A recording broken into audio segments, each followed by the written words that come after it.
In John chapter 20, there's that amazing time when Jesus appears to Thomas, and Thomas was not Yes. obviously with the others when Jesus first appeared, and he set a standard. He said, well, look, not until I can see the nail marks in his hands and put my finger where the nails were, will I believe. So he's created this standard for what he thinks he needs to have happen. And then we get down to, in John chapter 20, when it gets to verse, 27, then he says to Thomas, put your finger here, see my hands, reach out and put your hand and put it into my side. Stop doubting and believe. Now the word into is the Greek word eis, and apparently that can mean into, to, or towards. Yeah. So I can say, put your hand towards my hands. Yes. And then Peter says, or Thomas says, my Lord and my God. He doesn't have to do what Jesus is suggesting. And I'm just wondering, what do you think he was asking or suggesting that Thomas do in that passage? Well, it's an interesting question. I've never thought about it quite like that before, but it does seem, isn't it? It's a picture of as we saw in John 21 just a little bit ago, how Jesus met Peter in his failure, right? He met him in his unbelief. He said it's no accident that he asked him three times, corresponding to his three-time denial. And it is interesting, isn't it, that Jesus meets Thomas here and it reminds him, doesn't he, of his statement of unbelief. And yet it is a gracious. I mean, Jesus didn't have to appear to Thomas here. He chose to appear to the disciples at the time when Thomas would be there.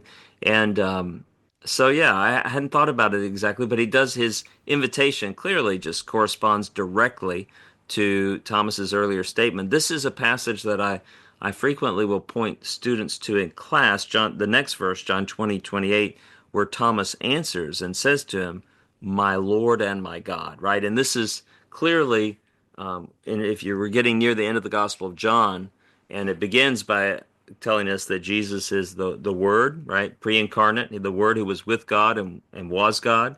And now we see a disciple coming to the appropriate faith to confess Jesus as Lord and God.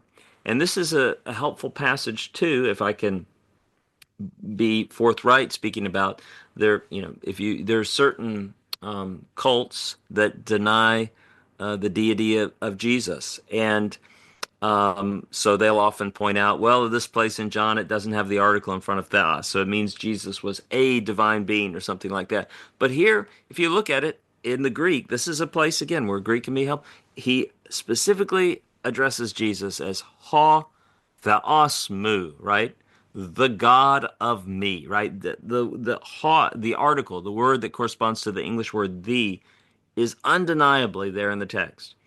And I once met with a Jehovah's Witness, and we were chatting about this, and I asked him, and he said, "I don't know. I'll come back next week and tell you what I think." And he came back next week, and he said, "I think Thomas was just surprised," and he was like his OMG moment. And I was like, "Do you understand that would be blasphemy?"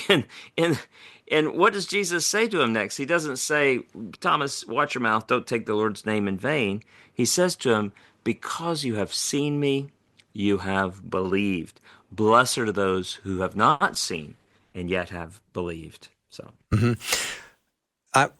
part of the discussion that Jeff and I had was that if Jesus is in his glorified body, and I've seen artwork, and I know you know this picture, where Thomas has his finger up to about his second knuckle inside the side wound of Jesus.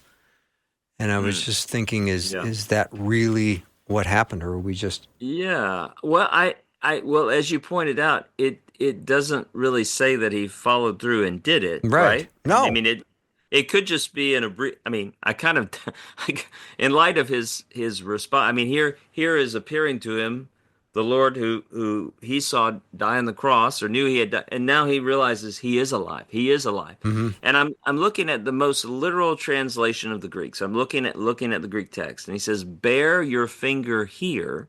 Right? So bring your finger here and see my hands, right? So he doesn't it doesn't actually say in the Greek to anything about putting the finger in his hands. It sort of implies it. It just says bring your finger here and see my hands. And then it says bring your hand and put it bale cast it but put it into my, so that's where the ace, the into, Hmm. it's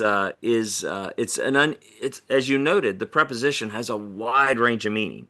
It can mean into, like to go into a room. It can mean add. It can mean to. So it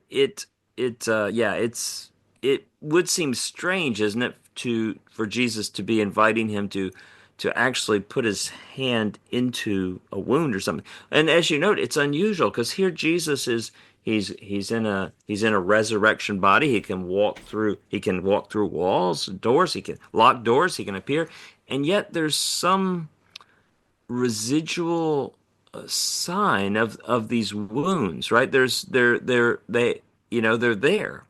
Yeah. And so it reminds you of the language of Revelation, doesn't it? About the a lamb appearing as slain. There's something about Jesus' sacrificial death that is brought, that it's visual, at least at this point here, it's visual, right, for the disciples. It's undeniable and visual, even in his resurrected body, reminding them of the necessity of his death for them. So